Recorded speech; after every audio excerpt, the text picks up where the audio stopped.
वक्त एक जैसा कभी नहीं रहता। अगर आप जिंदगी के किराएदार हैं तो कल ये जिंदगी आपको मालिक भी बना सकती है। नमस्कार, मैं हूं कोमल और हाजिर हूं आजादी के अमृत महोत्सव पर इनसाइटो लाइव की स्पेशल सीरीज 75 साल की 75 कहानियों के साथ। आज बात होगी साल 1969 की। साल 1969 भारत के लिए कई उपलब्धियां और कई परिवर्तन लेकर आया। इस वर्ष जहां राजनीति में इंदिरा गांधी ने कांग्रेस का विभाजन कर इंदिरा कांग्रेस बनाई, तो वहीं दूसरी ओर देश में विज्ञान की तरक्की के लिए इसरो और देश के पहले न्यूक्लियर पावर प्लांट की स्थापना भी की गई। इसी वर्ष देश में पहली राजधानी एक्सप्रेस चलाई गई। साथ ही 14 बैंकों को मिलाकर राष्ट्रीयकृत बैंक की स्थापना की गई। 12 नवंबर 1969 के दिन कांग्रेस के मजबूत सिंडिकेट ने तत्कालीन प्रधानमंत्री इंदिरा गांधी को पार्टी से निकाल दिया। उनके खिलाफ आरोप था कि उन्होंने पार्टी के अनुशासन को भंग किया है। बदले में इंदिरा ने केवल नई कांग्रेस ही नहीं बनाई, बल्कि आने वाले समय में इसे ही असली कांग्रेस साबित कर दिया। इसे उनकी सियासी चतुराई ही कहा जाएगा कि उन्होंने न केवल कांग्रेस के सिंडिकेट को ठिकाने लगा दिया, बल्कि प्रधानमंत्री के अपने पद को बरकरार रखते हुए अपनी सरकार भी बचाई।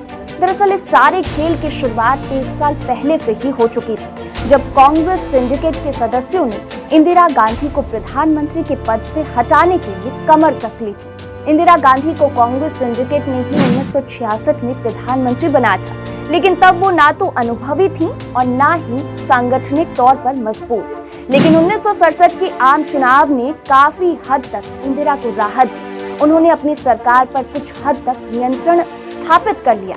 1967 में जब कामराज ने पार्टी के अध्यक्ष के रूप में अवकाश लिया, तो ये पद रूढ़िवादी निचुलिंगपा को मिला, जो सिंडिकेट के शुरुआती सदस्य थे। इंदिरा को अपने लोगों को कांग्रेस की नई कार्य समिति में शामिल कराने में सफलता नहीं मिली। पार्टी संगठन में उनकी स्थिति लगातार कमजोर बनी हुई थी। सिंडिकेट इंदिरा को पीएम पद से हटाने की योजना बना रहा था। 1968 से 1969 के दौरान सिंडिकेट के सदस्य इंदिरा गांधी को गद्दी से उतारने की योजना बनाना शुरू कर चुके थे। 12 मार्च 1969 को निचुलिंगपा ने अपनी डायरी में लिखा, मुझे ऐसा नहीं लगता कि इंदिरा गांधी प्रधानमंत्री के रूप में बने रहने के काबिल है। शायद बहुत जल्दी मुकाबला होगा। 25 मार्च को उन्होंने लिखा कि मोरारजी देसाई ने उनसे प्रधानमंत्री को हटाए जाने की जरूरत पर चर्चा की। हालांकि सिंडिकेट के इन दबावों और कुचक्रों के प्रति इंदिरा गांधी भी उतनी ही सचेत थी। हालांकि अब भी वो पार्टी की एकता और अपने सरकार के अस्तित्व को खतरे में नहीं डालना चाहती थी। वो जी तोड़ कोशिश में लगी थी कि खुलेआम संघर्ष और विभाजन को टाला जाए, लेकिन प्रधानमंत्री पद की अपनी सर्वोच्च ताकत से किसी भी तरह समझौता नहीं करना चाहती थी। कांग्रेस में जिस टकराव की भूमिका बहुत पहले से बांधी जा रही थी, वो मई 1969 में तत्कालीन राष्ट्रपति जाकिर हुसैन की मृत्यु से अचानक आ गई। कार्यकाल के दौरान ही जाकिर हुसैन की अचानक मौत हो गई। तब वीवी गिरी उपराष्ट्रपति थे। बाद में इंदिरा गांधी के कहने पर गिरी ने इस्तीफा दे दिया और निर्दलीय पर्चा दाखिल किया। सिंडिकेट के लोग राष्ट्रपति के पद पर अपने किसी आदमी को बिठाना चाहते थे। इंदिरा के विरोध के बाद भी सिंडिकेट के प्रमुख सदस्य नीलम संजीव रेड्डी को राष्ट्रपति का उम्मीदवार मनोनीत कर दिया गया।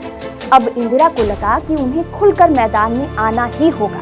उन्होंने पहले तो मोरारजी देसाई से वित्त मंत्रालय छीना, फिर 14 प्रमुख बैंकों के राष्ट्रीयकरण की घोषणा कर दी। इसके बाद राजाओं की प्रिविपर्स को बंद करने की घोषणा की। उनकी दोनों घोषणाओं को जनता का खूब सपोर्ट मिला। जनता के बीच सकारात्मक असर हुआ।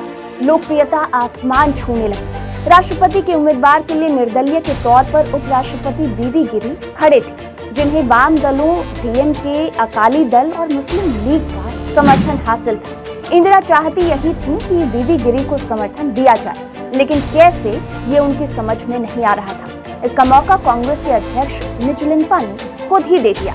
उन्होंने रेड्डी की जीत को सुनिश्चित करने के लिए जनसंघ और स्वतंत्र पार्टी के नेताओं से मुलाकात की। बस अब तो इंदिरा ने खुलकर सिंडिकेट के नेताओं पर वार किया कि वो रेड्डी की जीत के लिए सांप्रदायिक और प्रतिक्रियावादियों से मिलकर उन्हें सत्ता से हटाने की साजिश रच रहे हैं। वोटिंग के एक दिन पहले इंदिरा ने सभी कांग्रेसी सांसदों और विधायकों से अपनी अंतरात्मा की आवाज पर वोट डालने को कह दिया। खेल बदल गया। रेड्डी करीबी अंतर से चुनाव हार गए। और वीवी गिरी 24 अगस्त 1969 को देश के चौथे राष्ट्रपति बन गए। ये कांग्रेस सिंडिकेट की तगड़ी हार थी। कांग्रेस के संगठन संभालने वाले नेता इससे बौखला गए और नवंबर 1969 में उन्होंने इंदिरा गांधी को पार्टी से निकाल दिया। नीलम संजीव रेड्डी की भी बारी आई। जनता पार्टी के दौर में यानी साल 1977 में वो भी राष्ट्रपति बने। हालांकि अभी उनकी हार से कांग्रेस खुले तौर पर बंटी दिखने लगी थी। कांग्रेस ने पहले तो इंदिरा गांधी पर व्यक्तिगत हितों को ऊपर रखने का आरोप लगाया और फिर 12 नवंबर 1969 को उन्हें अनुशासनहीनता के आरोपों में पार्टी से निकाल दिया। इंदिरा गांधी ने तुरंत ही अलग प्रतिद्वंदी कांग्रेस संगठन बनाया जिसे नाम दिया गया कांग्रेस आर और सिंडिकेट के प्रभुत्व वाली कांग्रेस का नाम पड़ा कांग्रेस ओ यानी ऑर्गेनाइजेशन। इंदिरा गांधी का शक्ति प्रदर्शन कामयाब रहा। अखिल भारतीय कांग्रेस कमेटी के 705 सदस्यों में 446 ने इंदिरा गांधी खेमे यानी कांग्रेस आर के अधिवेशन में हिस्सा लिया, जबकि दोनों सदनों के 429 कांग्रेसी सांसदों में 310 प्रधानमंत्री के गुट में शामिल हो गए। इसमें 220 लोकसभा सांसद थे।